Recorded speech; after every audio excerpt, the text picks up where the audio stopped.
Yo guys, it's Sif here. Welcome back to a brand new video. Welcome back to the channel today. Yes, we are back with some more transfer news because there's been some big developments that have happened in and around the Chelsea space since early this morning. You know what I'm trying to say? Very early this morning. And obviously, I'm gonna be here to tell you all my thoughts on it all. So before we do get into it, please like, subscribe, hit the bell notification so notified every time I load a video. What's the first link in the description of my streaming channel, my second channel. Go and check those out. Be very much appreciated. Without further ado, let's get straight into the video. Also, we are 2 subscribers off hitting my target for the start of the season. My target about a week and a half ago, because we hit 400 subscribers about a week and a half ago, was to hit 450 before the new season of the Premier League starts. Well, we are 2 of you off already. So go drop that subscribe button. It'd be very much appreciated. Honestly, means a lot. And let's see if we can do it. So let's jump straight into the video with, like I said, massive developments. You know me, I only come on here with facts. I only come on here with news that isn't recycled. I don't chuck out 2 or 3 videos of transfer news a day, whatever, you know what I'm trying to say, every single day. No, I'll give you the news, and if there's new developments, I'll give you it. You know what I'm trying to say? I'm not here to recycle and just chuck videos at you all the time. I'm here for facts. Well, we've got facts that have come out today. So let's start off with Jerrell Hato. We've had news. This is what I'm trying to say. This happened like, I don't know, 3 o'clock in the morning, I think it was, UK time. So we've had news, developments on him. So here it is, right here on the screen. So £40 million could be possible for Hato when Chelsea made fresh contact. Ajax right now are asking for something like £60 million from Ben Jacobs. I'm not even gonna lie actually to you. Everything I just said was quite void. I do like chucking out things that isn't like recycled, but this type of news is kind of recycled. But to hear it from somebody reliable like Ben Jacobs, you know, it kind of gives me that more of a, you know, ease in the sense, the fact that we are technically going for this player. And like I said yesterday, Jorrel Hato for me would be an absolute must. And I think it's an absolute need that we need in this team, because we need desperate backup for Cucurella. Cucurella can't play 38 out of 38 games. Plus, on top of that, cup competition games. You know what I mean? You know, he could play majority of them because he's that good. But, you know, Jorrel Hato would offer that competition there for Cucurella, and I think it would be really good competition. I really like Jorrel Hato. You know, £40 million, I think we could chuck that a bit lower, you know. And I think £40 million for a 19-year-old is maybe a little steep, especially for a club like Ajax. No offence to Ajax. They obviously are a big club, a huge club, but like, they're not even in a European top 5 league, you know what I'm trying to say. So could you really demand 40 million for a centre-back, left-back, you know what I'm trying to say? That's 19. Hasn't played an extortionary amount of games, but he's played quite a bit. I'm not too sure. But the thing that, well, I mean, they're not even demanding 40 million, are they? They're demanding 60 million at the moment. I think 60 mil's too much. I wouldn't go 60 million personally. I mean, Theo Hernandez, who's regarded as one of the best left-backs in the world, who's entering the pomp of his career, I'm pretty sure, has gone to Saudi Arabia, I think it is, for like, what was it, 30, 40 million? Like, I'm sorry. I like Hato. He's not better than him, though. Do you know what I'm trying to say? If Hato came to Chelsea and was to play the left-back role, you know what he would kind of remind me of? Gvardiol's role at City. That's what it would kind of remind me of. That's what kind of signing I get from this. You know what I'm trying to say? A player that is preferably a centre-back, is a centre-back more than a left-back, but he can do the left-back job really well. You know what I'm trying to say? He can offer that you know, that stability there, that competition there, and, you know, he could do quite well in that role. So for me, I would like Hato. We'll have to see how it develops a bit more. It's good to see that we are actually in talks. You know what I'm trying to say? And I say that because it wasn't somebody that was non-reliable, but it's better to hear it from somebody like Ben Jacobs, to hear that we are actually in talks for him. We'll have to see how this develops. I would preferably like him before the Premier League season starts. Whether that's going to happen, I'm not too sure. But let me know in the comments down below what you think how much Hato is worth. I think I would take 40, 45 million. I think that's fair, especially in this type of market. But 60? Yeah, nah, not for me. Not for me personally. Anyway, Morgan Rogers. There's been some developments up on Morgan Rogers. So here it is on the screen right here. So Aston Villa are reportedly willing to do business if a fee of at least £80 million for Morgan Rogers arrives their way, as they are look to put themselves in a stronger position PSR-wise. Did you hear that, by the way? PSR-wise. It's like what I said in the last Morgan Rogers video that I gave you guys, that Aston Villa do have PSR problems. You got to try to say, yeah, I got bombarded with comments saying that I was wrong and I should look up my facts. Well, you know what I mean? It's on the screen there. You know what I'm trying to say?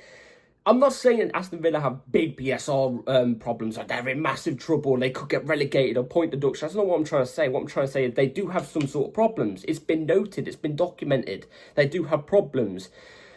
They need to sell some players on, and I think Morgan Rogers is one of them that a lot of teams are going to be looking at and going, you know what, there's a player there. You know, we could potentially go to Aston Villa and get a player there, you know what I'm trying to say? But it is going to cost a hefty amount. I think in my video, where it was my last video, where I gave you 4 players I think Chelsea should sign, I mentioned Morgan Rogers, and I said I reckon we could get him for about 50-55.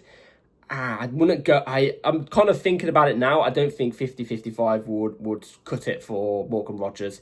And I'm not saying he's 50-55 million either. I think he's probably a little bit more than that. You know what I'm trying to say? I mean, his performances last season were really, really good for Aston Villa. Obviously, Aston Villa are a really good team as well. What was it, like 8 goals, 10 assists or something out in the league, just in the league. 4 goals, 3 assists in the Champions League. You know, he's really showing his quality. I would really like him at Chelsea. I think a deal could get done for about 60. I think 60 million, I think, would be fair. But, you know, there's this swap deal rumour, not swap deal, sorry. There's this whole, transfer triangle thing going on right now where, you know, Jackson could potentially go to Aston Villa. We could potentially get Morgan Rogers. And United end up with somebody else. I can't remember who it is. Ollie Watkins, that's what's the rumoured name at the moment. I mean, if that triangle was to happen, you know what I mean, I'd be happy with it because we get Morgan Rogers, you know what I'm trying to say. But Morgan Rogers isn't obviously the only name we're going for. There is other attacking names that are floating around and stuff like that. 80 million is a bit steep. Is a little bit steep, you know what I'm trying to say, like really steep. And also, if Ollie Watkins is linked with Man United, and let's just say he goes to United, right? I don't think it's going to happen, but let's just say he goes to United and we go for Morgan Rogers. Are they really going to sell on 2 of their players? You know what I'm trying to say? If Aston Villa are in this PSR predicament, you know what I'm trying to say, I think if we want to get Morgan Rogers, we've got to act fast. Because other teams are going to be looking at players like Morgan Rogers or Ollie Watkins. Players that Aston Villa can sell for a big fee to get out of this PSR problem. If we really want Morgan Rogers, we've got to act fast. For me, that's how I view it personally. So, yeah, again, we have to wait and see how it develops. I'm not looking at 80 million personally. I think 60 million with add-ons, I think, would be fair. I think that would be completely fair. 50 mil plus 10 mil in add-ons, I think that's 100% fair for a player like Morgan Rogers at this stage of his career. So, like I said, Morgan Rogers isn't the only player, especially attacking option, preferably a 10, that we are targeting. There's another one, and this name has popped up today. Again, Ben Jacobs says this. So, Chelsea and Arsenal are in the race to sign Xavi Simons. Chelsea sees Simons as a potential replacement for Nkunku. It's understood suitors are hoping to agree a fee of £56 million. I've said this on Twitter, and if you don't follow me on Twitter, I mean, go and follow me, obviously. But near enough. Well, I'm just going to say actually 55 million for Xavi Simons for me. Nah, I'd rather splash some money out on Morgan Rogers. Prem proven, physically more there. You know what I'm trying to say? He has shown he can do it in the Premier League as well. For me, Morgan Rogers all the way.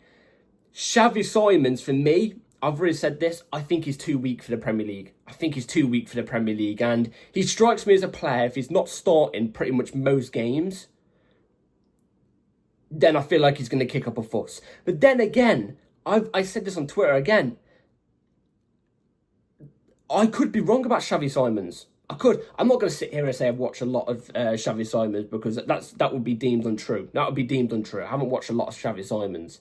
But times I've seen him, he is a good player. I'm not going to lie. He's not a rubbish player. He's a good player, but near enough 60 million for a player like Xavi Simons, who I don't think physically is ready for the Premier League.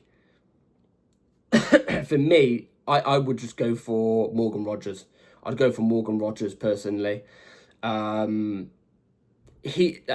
another name that's popped up, really, isn't it? Xavi Simons. And there's going to be names floating around everywhere until we hear like a Fabrizio or a David Ornstein say, yeah, Chelsea are going to go for this player. We know we're going for an attacker. The three names that are popped up for me, well, not for me, but for everybody at the moment, is Morgan Rogers, Garnacho, who I definitely don't want. I would rather Xavi Simons over Garnacho. Do not want Garnacho at all.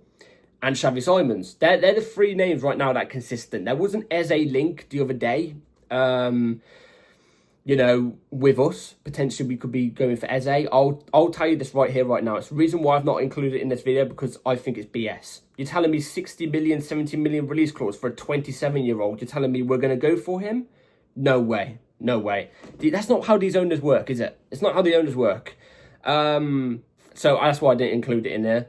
But Xavi Simons, I mean, let me comment below what you all think about him. For me, I'd give it a miss on Xavi Simons. I'd give it a miss. Anyway, last bit of news. We've got a last bit of news here. This isn't transfer news. This is more, well, it is. It's not transfer news. It's Chelsea news, though. Big news. About the stadium. Sorry about that, guys. About the stadium. And what is going on currently right now with the ground, because we heard all of this stuff about the ground potentially happening. The owners want the ground to happen. Well, what's the developments recently? Because we keep hearing little bits of whispers here and there. Well, we got something here.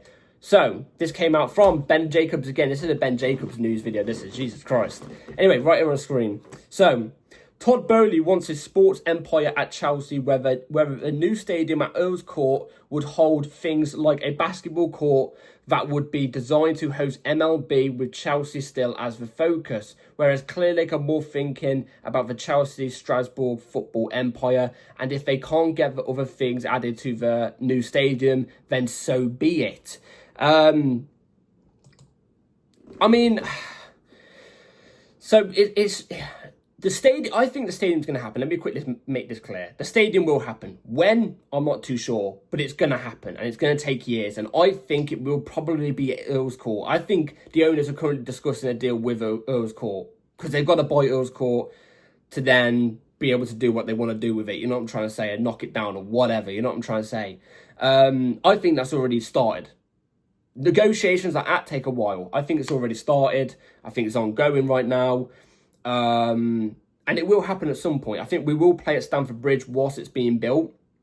It's going to take years and years and years and years for it to build, maybe 5 years. So if they really want this stadium, I think it's got to happen quite soon. They've got to get Earls Court done, in my opinion. Then again, I might be wrong. It may not be Earls Court. But what I'll say about this is I like both sides, and I'm not going to lie here. Todd Boehly's vision of,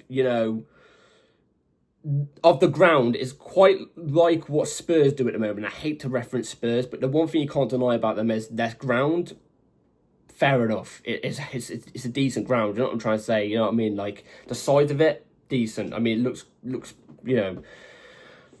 it looks shit because it's Tottenham, but you know what I mean? The size of it, fair enough. But the one thing they do is they hold concerts there. They hold other sports there. So the revenue they're getting from that ground, and those games, those other games and stuff like that, I don't know what other games they do there. They definitely do boxing. They do boxing there because I've seen it.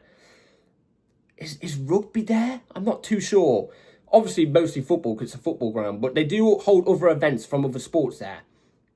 It's a positive if Chelsea was to do that with a new ground, because the revenue, the amount of money we'd bring in would be way more than just strictly football. It would be. And for the owners' pockets and for the club, hopefully, as well in that regard, it would be really, really good for us. It would. Especially in the owner's pockets and the owner's eyes. But at the same time, I quite like the Clearlake side as well of just strictly Chelsea. This is just strictly Chelsea, nobody else. I quite like... for me, I'm quite old-fashioned in that sense. one ground. It's made for one specific reason. If it's a football ground, it's made for football. If it's a, rugby ground, it's made for rugby. I quite like that. That's just me personally. But I wouldn't mind either one. I can see the Todd Boehly vision. I can see the Clear Lake vision. Do you know what I'm trying to say? If I had to lean towards one, and I'd only lean towards this if it benefited Chelsea. You know what I'm trying to say, money-wise? And that would be the Todd Boehly one, because the amount of money we generate from other events happening would be massive compared to just strictly Chelsea and stuff like that. You know what I'm trying to say? It would. As long as it benefits Chelsea. And Chelsea is at the forefront all the time, every time. You know what I'm trying to say? And that's how stadiums tend to be. So, for me, I'd sway more towards the Todd Boehly one. I'm not going to lie. But let me know in the comments down below what you all think. Let me know in the comments down below. It seems like discussions are happening here and there, though, which this is what tells me that they have a plan. They have some sort of plan for the stadium. I think it's going to happen at some point. When? I don't know.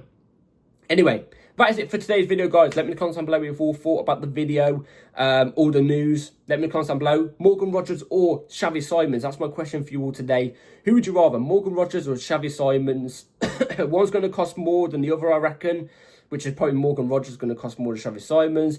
Why would you want them to? Let me know in the comments down below. Very, very intrigued to know. And yeah, that's it for today's video, guys. And subscribe, like, bell notifications on so you're notified every time I load a video. And I'll see you on the next one. Take care. I'm sweating like mad. Peace.